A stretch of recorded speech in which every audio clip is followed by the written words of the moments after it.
Isn't it crazy that for years and even today we have normalized the term item song?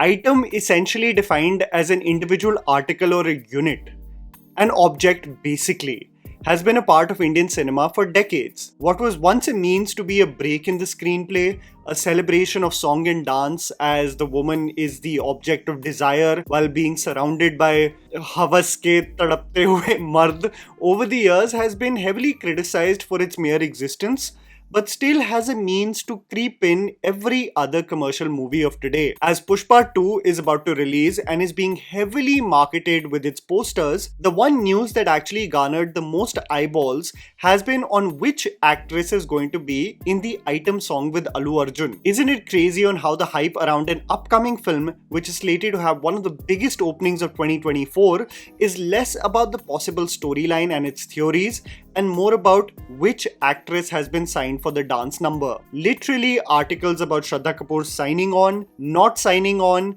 why she did not end up doing the dance number, and Sreeleela's poster being finally released. So I just wanted to discuss with all of you about the mere existence of this element in Indian film storytelling, its evolution, and why I need to stop pretending to be in a fool's paradise and accept what is reality. You have to realize that Indian cinema is primarily catered to men.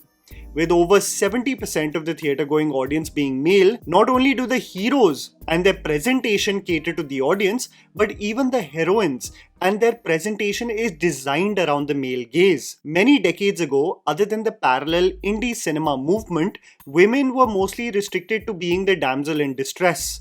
Essentially, their purpose in the film was the romantic subplot that would just act as a break in the screenplay.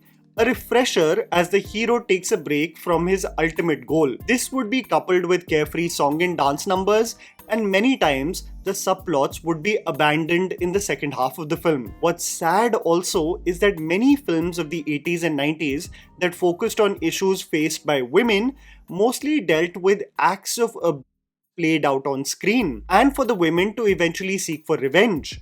Even when the heroines were dealing with what is termed as female-centric roles, the picturization of those films would be catered to the male gaze, where even acts of abuse and were intended to titillate the audience. But the sheer existence of the Bollywood item number, where an actress dances either for a hero celebrating or in a villain's den, has existed since the late 40s. What's important to know is that these exclusive dance numbers mostly never feature the romantic leads of the movie.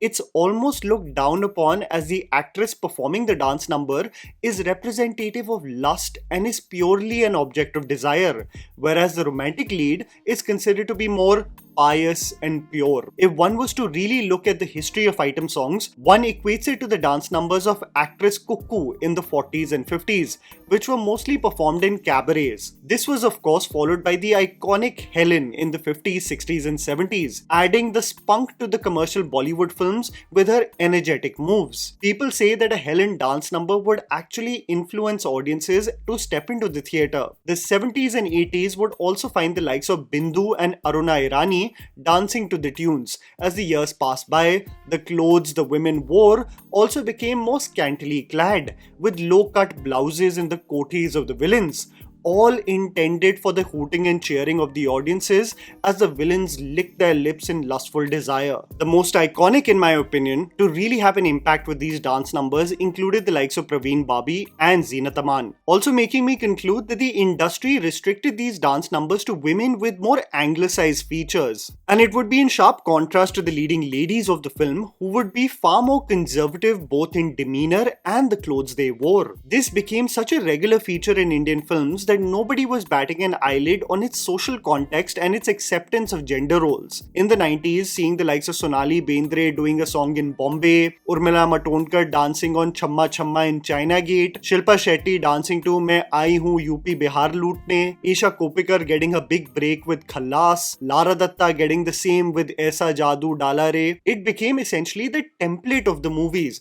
of these dance numbers to exist till the mid-2000s, and no one in the media created a conversation around it.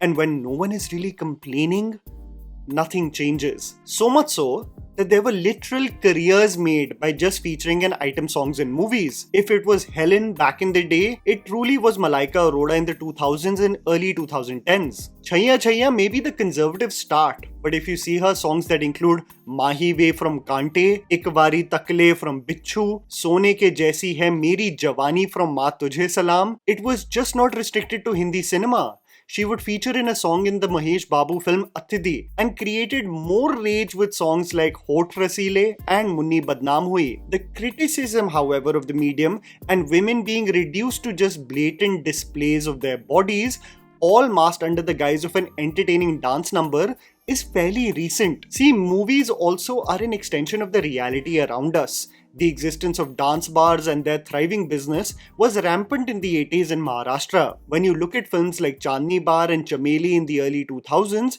they were all extensions of this universe that did exist in real life. But what became also very clear with the growing evolution of thought and cinema is that the purpose of women in films cannot be just restricted to being associated with something as dismissive as an item song. So there became a critique of the mere existence of them in films, and this extracted opposing views. While Karan Johar spoke about never having an item song in a Dharma production film after Katrina Kaif's Chikni Chameli, I didn't grow up believing a lot of that because I didn't think that there was things wrong with it, like item numbers, for example, which is like you grow to realize that it's objectifying women. Katrina, on the other hand, had a different opinion on the same, masking the messaging of the dance number as a means to perform a choreography. While one looked at the messaging of the sequence, the other was looking at the silver lining of the artistry that goes behind performing a choreography. I never felt objectified in Chikni Chameli. I enjoyed that song. I enjoyed the dance. I enjoyed what I was doing. And I don't think I for a moment felt objectified or brought any sort of wrong eyes onto me. What, however, has become very clear to me, is that this medium, especially for the mass circuits, is not going anywhere, no matter what I say in the bubble of the social impact of these visuals. I remember having a discussion with someone credible in the industry who told me that it's naive of me to assume that it was a director and writer's call to integrate the dance number.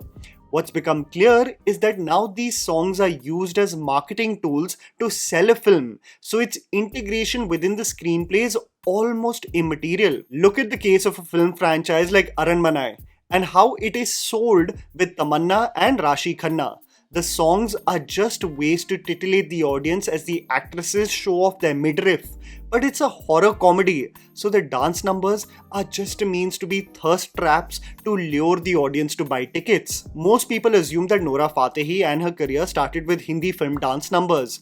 They should know that she actually thrived first in item songs in Telugu cinema, dancing in films like Temper, Bahubali and Loafer. What, however, became a hilarious meme was that if there is an upcoming John Abraham film, Nora Fatehi is going to feature in it. Even if the film is about national pride and Desh Bhakti, Nora will find a way to integrate herself in the film. And this is when she became a household name. You had songs like Dilbar, O Saki Saki, Kusu Kusu, as John angrily walks around a bar and she breaks a leg with her choreography. So Tamanna, most recently with so many songs, and Nora almost have made a career out of featuring in such songs. And what's very clear to me is that the balancing act is quite a pretentious one. And by that I mean, filmmakers are finding ways to integrate the dance number while meeting every criteria of the male gaze, but in some way making it organic.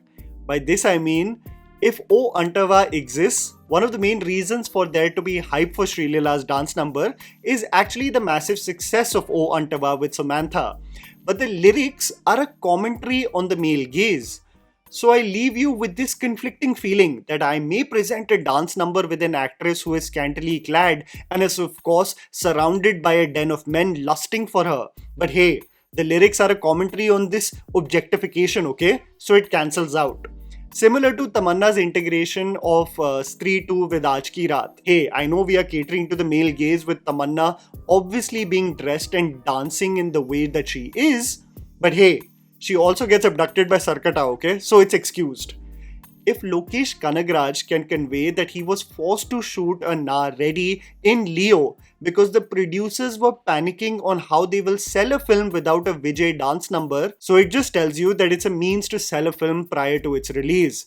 Imagine if War 2 releases and there is no Hrithik and Junior NTR dance face-off, there is bound to be disappointment, right? So in conclusion, what becomes very clear to me is that the filmmakers will provide exactly what the audience wants. And while I can convey my opinion on how I find the integration of these dance numbers to be unnecessary, they will continue to not only be an active part of commercial films, but they will actually influence audiences to buy the tickets as they genuinely act like thirst traps, like on Instagram, for you to click the like button and in parallel fashion buy the tickets. Because it's very, very simple. Sells, and if it sells and is conducive to more business, why the hell would filmmakers listen to me if I have a thesis written on problematic objectification of women in cinema? They will only listen to what sells them more tickets. Simple. And that was the video, guys. Write down in the comments below what you think about this phenomena. Please don't forget to follow me on Instagram. The handle's right in front of you. Follow me at JammyPants4. Also, please support us by smashing the like button and subscribing to our channel for weekly content ahead. Thank you for watching.